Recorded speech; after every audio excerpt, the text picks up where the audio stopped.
Telegraph now, Roger, and an inclusivity row with the Women's Institute. Actually, this is Guardian for me, this one. No, it's okay. So Women's Institute will continue to celebrate transgender women amid inclusivity row. This is actually their policy since the 70s to include transgender women.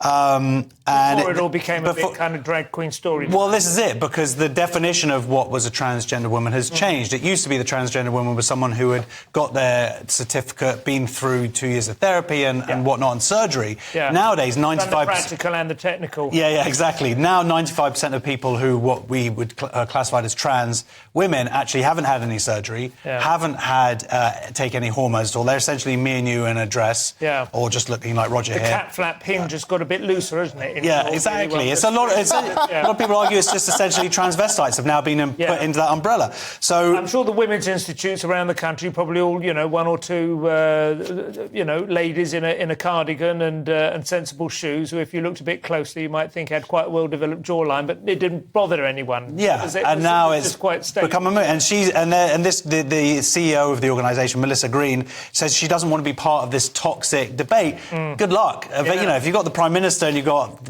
Keir Starmer, you've got everybody... is involved. Everybody's involved. It's impossible. And the point is, the reason it's become toxic is because it's built up because no one has been debating it. That's what has led to this point. And also there's been this kind of... I am, sympathetic, very sympathetic to people who've lived as trans genuinely for years and have just enjoyed a degree of I don't know, anonymity, but, the eye of... Just getting on with their lives.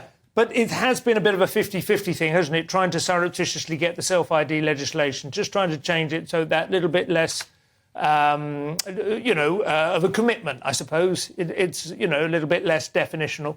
And I'm not surprised people's radar has started twitching. And it was quite interesting watching William Hague. I'm looking at you here, Roger, as I've just realised who it was watching. But William Hague, he was saying, well, of course, you can't allow them to play sport. You can't allow trans women to play sport where they have an obvious advantage. But I do think in the WI, that's a different thing. And I was thinking, this, of course, is why sport was so important to the trans movement, because as soon as you do start to create arbitrary gaps... trans women are women. Except in this situation and this one and this one. But here they are, but here they're not. It all starts... And they can play sport. They just have to play in their appropriate sex class. Yes. That's all it is. I mean, I would imagine it's going to come down to individual societies, guilds, whatever they're called, institutes. What, for the women? Well, she's saying that they haven't actually had many complaints or people, it's all support and everything. But I don't think that's... practical instances it really impacts upon. Yeah, exactly. Very few. I mean, it's not going to be the same thing, is it? This is not really considered to be. But then again, it's absolutely not for us. My mum was a member of the WI for many years. I kind of think she probably would have been fine with it.